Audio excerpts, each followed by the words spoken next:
मैया मीराबाई भी ऐसी थी जिन्होंने प्रभु की भक्ति की है। हमारे पिता से कल्याण होने वाला नहीं है। कर्माबाई तो केवल भाव से खिचड़ी बनाया करती थी, नहाती भी नहीं थी, और ऐसे सुबह उठकर घर में झाड़ू लगाई नहीं लगाई और खिचड़ी बना करके भगवान का भोग तैयार करती थी। और भगवान को भोग लगाने के लिए जब बैठती थी तो भगवान आ जाया करते थे। कहने लगे प्रहलाद जी कि एक बार किसी संत जी ने कह दिया कर्माबाई से कि तुम भगवान शुद्ध हैं, परम दयालु हैं, उनके लिए तुम ऐसी गंदे बिना नहाए धोकर भोजन बनाकर खिला देती हो। तो एक दिन भगवान आए हैं तो माँ कर्माबाई जो है नहाने धोने में लग गई तो खिचड़ नहीं बना पाएंगे। तो कर्माबाई की खिचड़ खाने के लिए इंतजार कर रहे हैं। तो भक्त प्रहलाद कह रहे हैं कि सुनो मित्रों, तुम मेरे पिता का नाम मत लो, कल्याण तो उन्हीं से होगा जैसे खिचड़ खाने के लिए गोपाल का रूप कराएं। कहने लगे क्या कि नाम लेकर मेरा पी गई जहर का प्याला, नाम लेके मेरा पी गई जहर का प्याला, नाम लेके मेरा पी गई जहर का प्याला, नाम लेके मेरा पी गई जहर का प्याला। उसे प्याले की माँ, उसे प्याले की माँ, उसे प्याले की माँ देखे घटे शाम रे शाम जी हो नाम रटी ले, नाम रटी ले रे घटे शाम रटी ले, नाम रटी ले। मारो सावरियो सो, मारो सावरियो सो, मारो सावरियो सो करती बेड़ा पार रे राम जी हो नाम रटी ले, नाम रटी ले सीता राम रटी ले, राम रटी ले राम रटी ले। ऐसे करके गुरुदेव की शिक्षा को हटा करके अपने प्रभु की चर्चा को सुना रहे हैं। क्या सुना रहे हैं सुनते हैं। अब तो जब सड्डा वर्ग मास्टर आए, उन्होंने देखा स्कूल का रंग ही कुछ अलग है। भक्त प्रहलाद ही विष्णु भगवान का नाम ले रहे, सारे बच्चे राम नाम का कीर्तन कर रहे हैं। बहुत देर समझाया मास्टर ने, लेकिन प्रहलाद नहीं माने। प्रहलाद कहने के मास्टर साहब एक बार बताएं तो हमारे पिताजी से पैसे लेते हो तभी तुम उनकी गुलामी करते हो, छोटी बात पढ़ा रहे हो, पैसे की लालच में आपको भरना पड़ेगा। इसलिए मेरी बात मानो, अगर कल्याण चाहते हो तुम भी राम नाम के कीर्तन करो। मास्टर ने सोचा वे मानने वाले नहीं, तो प्रहलाद को पकड़ करके हिरण्याकश्यप के पास लाए और हिरण्याकश्यप ने बहुत देर समझाया, फिर भी नहीं माने। जब फिर भी नहीं माने तो प्रहलाद हिरण्याकश्यप कहने लगा, अब तुझे ऐसे नहीं छोड़ूंगा। मैं बहुत देर समझा रहा हूं कि जिसका तू नाम ले रहा है वो उसने तेरे चाचा को मारा है। जल्लादों को बुला करके जब कोड़े बरसाए जाने लगे भक्त प्रहलाद के ऊपर, लेकिन जब कोड़े देखे, कोड़ों की मार देखी, भक्तों फिर भी प्रहलाद कहने लगे कि पिताजी आप मेरी बात मानिए, ऐसा ना कीजिए। भक्तों अग्नि के बीच में बिठलाया गया भक्त प्रहलाद को, अग्नि के बीच में बिठलाया गया। होलिका उनकी बहन थी, होलिका जल करके राख हो गई। फिर भी नहीं माने, फिर भी नहीं माना हिरण्याकश्यप तो प्रहलाद को पकड़ करके रानी कयाधु के पास लाता है और कहता अपने बेटों को समझा लो, ये हमारे बैरी का नाम ले रहा है। तो भक्त प्रहलाद कहने लगे, माता मैं बहुत तेरा पिताजी को समझा रहा हूँ, लेकिन पिताजी नहीं मान रहे हैं, ये अपने आप को भगवान बता रहे हैं, मूर्खता है। अरे नर का नर से बैर होता है, नर का कहीं भगवान से बैर हो सकता है? नर नर के लिए जितना यहाँ कर ले वो ही ठीक है, लेकिन भगवान से बैर पालना ये तो महामूर्खता का कारण है। इसलिए मैं समझा रहा हूं पिता के लिए, पिताजी नहीं मान रहे, अपने आप को भगवान बता रहे हैं, ये घमंड का अहंकार है। प्रहलाद ने जब ऐसा कहा तो और क्रोध आ गया हिरण्याकश्यप के लिए और कहा, रानी कयाधु ये तेरा बेटा है? बोले हाँ। बोले मैं तुझे आदेश देता हूं, ये हलाहल जहर है, बहुत ही भयानक विष है, इस प्याले में मैं करके दे रहा हूं, ये जहर तू अपने पुत्र को पिला देगा। अगर मेरी पत्नी है, मेरी रानी है तो पतिव्रता है तो। अब रानी कयाधु के आगे ये बहुत बड़ी समस्या आ गई कि रानी कयाधु अपने बेटे को जहर कैसे पिलाए। क्या कोई माँ ऐसी हो सकती है जो अपने बेटे को जहर पिला सकती है? तो कहना पड़ा, ध्यान दे।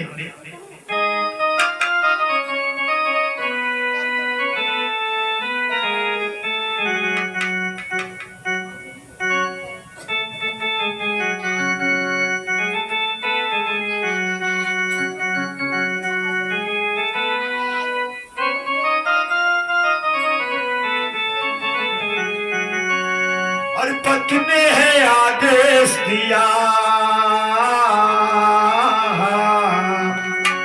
पति ने है आदेश दिया, सुत को है जहर पिलाना। और मातृधर्म से बड़ा धर्म है पत्नी का उसे निभाना, वो निभाना निभाना। तो हार गई माँ की ममता और नैनों से अश्रु बहाए,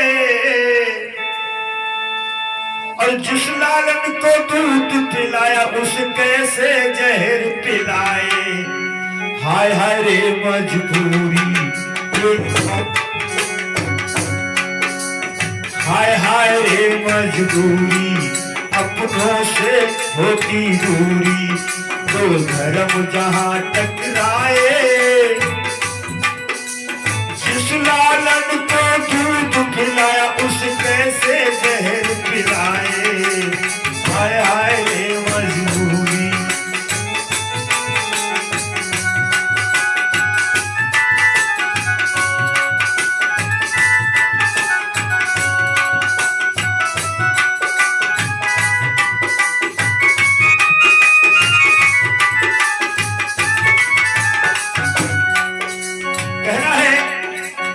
आज किस प्रकार से अपने उसको दूध पिलाया, उसको जहर कैसे पिलाए। बड़ी संकट की घड़ी आ गई है, ये मजबूरी है। लेकिन फिल्मी दुनिया वालों ने गाना लिखा है, हाय हाय रे मजबूरी, ये महुआ है अंगूरी, बिन पिए चैन ना आए। 2 टके की नौकरी, कैसे क्या क्या किया जाए, उनकी क्या मजबूरी थी। अरे मजबूरी तो रानी कयाधु के सामने आई, मजबूरी तो रानी केकई के सामने आई। बहुत सी मजबूरी की बातें ऐसी थी जो वो मजबूरी थी। और महुआ की शराब रखी हुए उसमें काहे की मजबूरी। भक्तों, आज रानी कयाधु ने कहा कि बेटा तुम कैसी बातें करते हो, तुम अपने पिताजी के क्रोध को नहीं जानते हो, तुम पैरी का नाम लेना छोड़ दो। मेरे लाल, तुमने मेरी कोख से जन्म लिया है, मैं किस प्रकार से तुमको जहर पिलाऊं।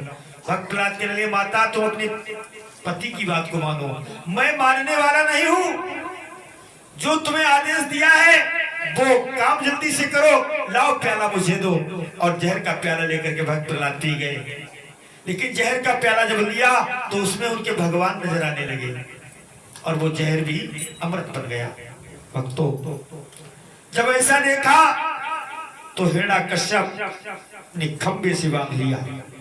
जब लाल लाल खंब कराया, लाल लाल खंब कराया अग्नि से, और कहा मैं इसमें तुझे बांधूंगा, फिर देखूंगा तेरा भगवान कहाँ है। पहाड़ों से फेंका, खूनी हाथी से न पाया, नागों के बीच में फेंका, लेकिन परमात्मा ने हर जगह उनको बचा लिया।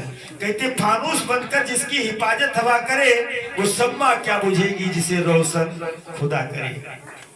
तो आज परमात्मा जिसका रखवाला हो गया है तो उसका बाल बांका करने वाला कौन है। जब खंबे लाल गरम खंबा करवाया तो छोटे तो थे ही भक्त प्रहलाद, उन्होंने जब लाल लाल खंबा देखा तो डर लगने लगा, डर लगने लगा और हाथ जोड़ करके कहने लगे, पिताजी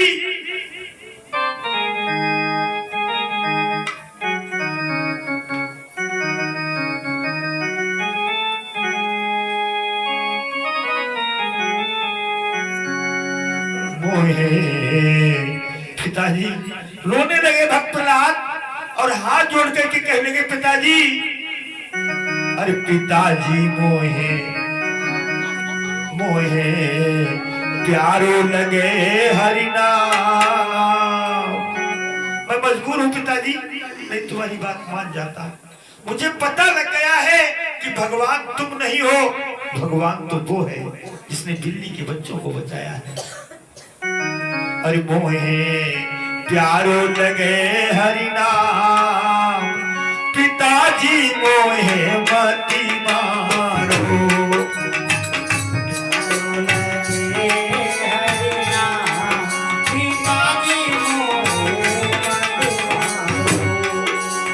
मति मारो मोहे मति मारो,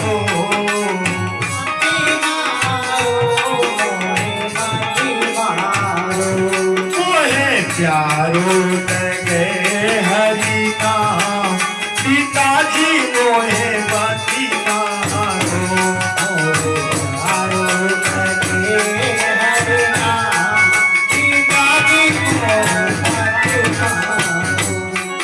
और कहने लगे अकेली बीच मोए बैठायो,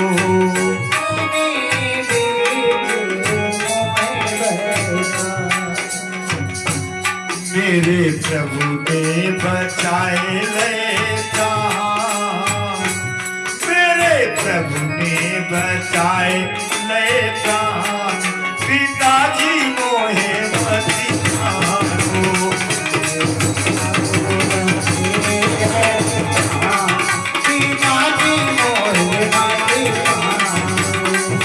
और मति मारो मोहे मति मारो,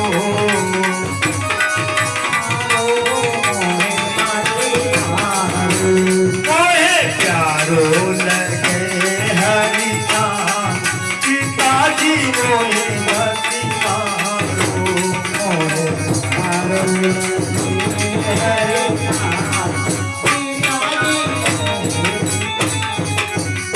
पिताजी ऊंचे पहाड़ों से तुमने गिरवायो,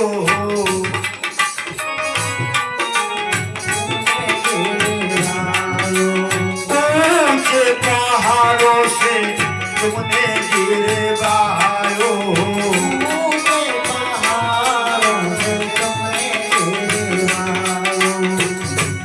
मेरे रखवारे भगवान, पिताजी मोहे मति मारो।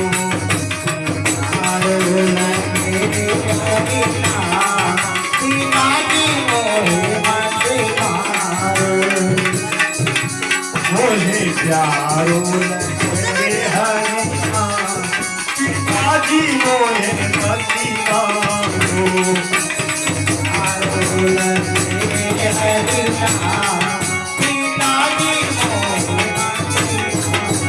और पिताजी आज तुमने गरम खंबा करवाया है, गरम गरम खंब से मोको ना चिपकाओ।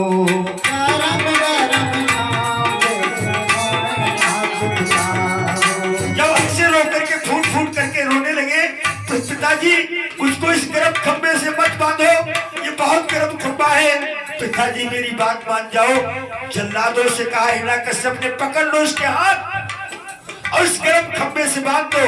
जैसे ही पकड़ा हाथ और खींच के ले जा रहे हैं तो खंबे की तरफ जब देखा तो उसमें चींटी दिख रही थी, चींटी। भक्त प्रहलाद ने खंबे को पकड़ लिया और चिपक गए, और जैसे ही खंबे से चिपके हुआ क्या, और प्रकट भये भगवान, पिताजी मोहे मति मारो।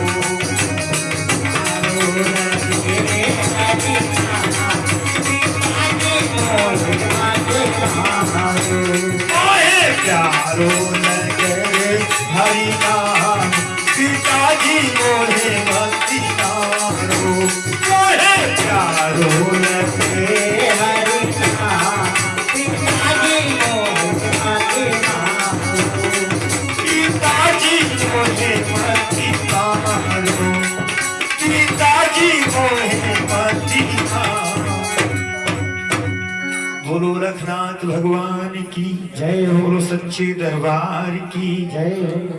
और प्रहलाद खड़े रोते हैं, भगवान कहाँ सोते हैं। आज खड़े रोते हैं, भगवान कहाँ सोते हैं।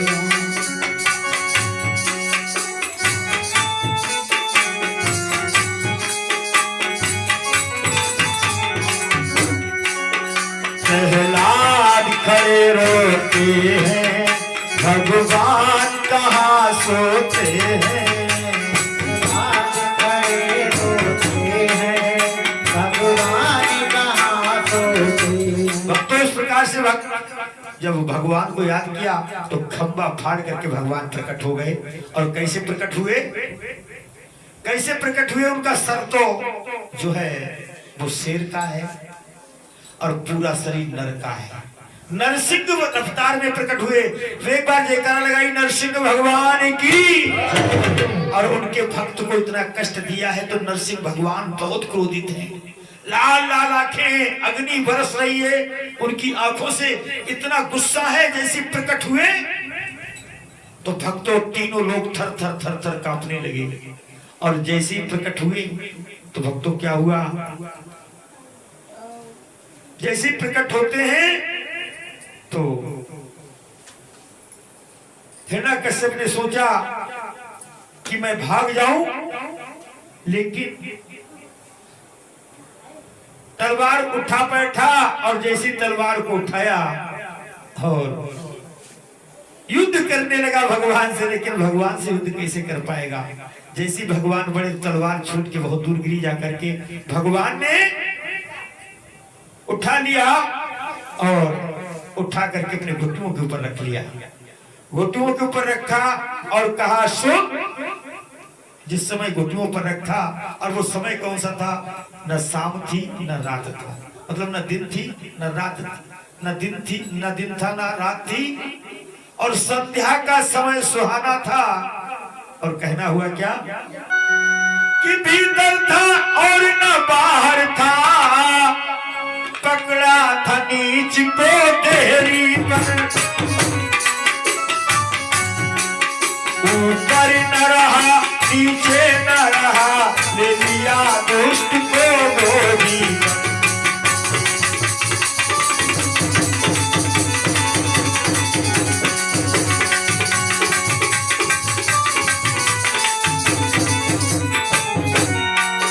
दिन भी ना था और रात न थी, संध्या का समय सुहाना था।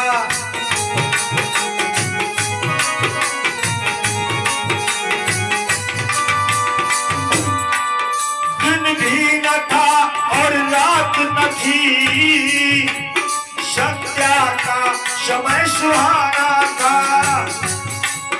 बैठल नर हर के हाथों में फूलों की तरह बुलाना।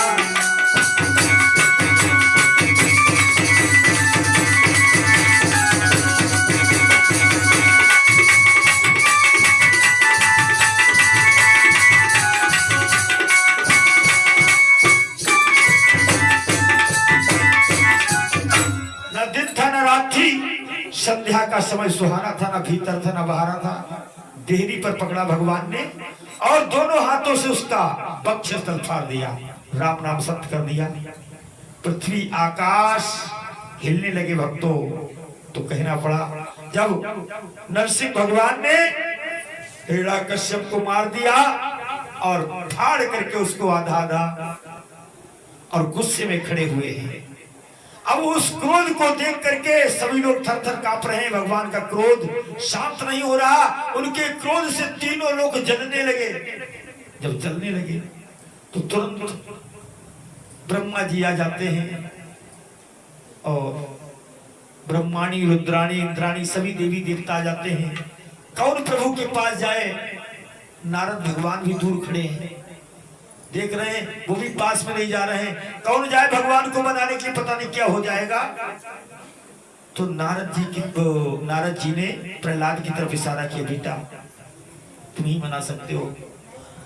जब भक्त प्रहलाद की तरफ इशारा किया तो भक्त प्रहलाद आगे बढ़ने लगे। और जैसे ही भक्त प्रहलाद आगे बढ़ते हैं तो भगवान अपने मुख से भक्त प्रहलाद को चाटने लगे। कितना भी क्रोध हो, कितना भी कुछ हो, लेकिन भगवान अपने भक्तों के लिए क्या नहीं करते हैं। इसलिए कहना पड़ा कि जगदीश तुम्ही और जगदीश तुम्ही जानो, जो माया तुम्हारी है।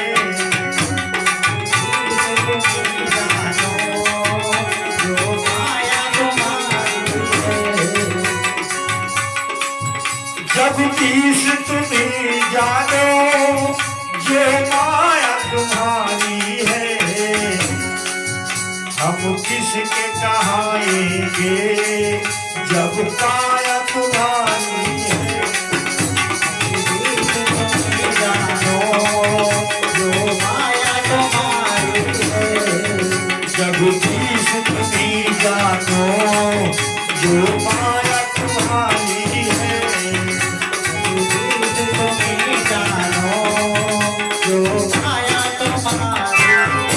बोलिए रघुनाथ भगवान की जय। भक्तों, इस प्रकार से नरसिंह रूप अवतार में भगवान प्रकट हुए। प्रेम से जयकारा लगाएं। बोलिए नरसिंह भगवान की जय, भक्त प्रहलाद की जय। भक्तों, सुखदेव महाराज राजा परीक्षित को ऐसे से भक्तों की कहानी सुना रहे हैं ताकि परीक्षित महाराज का ध्यान जो संसार में फैला हुआ है, मृत्यु की तरफ लगा हुआ है, वो भगवान की तरफ लग जाए। और हमारी आपकी वृत्ति जो संसार में है, जो प्रेम संसार के नजारों में लगा हुआ है, वो हमारी चाह, वो हमारी प्यास संसार से हट करके भगवान की तरफ मुड़ जाए। बस इसीलिए जीवन मिला है। प्रेम सोनिए रघुनाथ भगवान की। इससे आगे की चर्चा आप लोग कल सुनेंगे। लीजिए एक भजन शादी उपासना शर्मा के द्वारा सुनिएगा, उसके बाद आरती।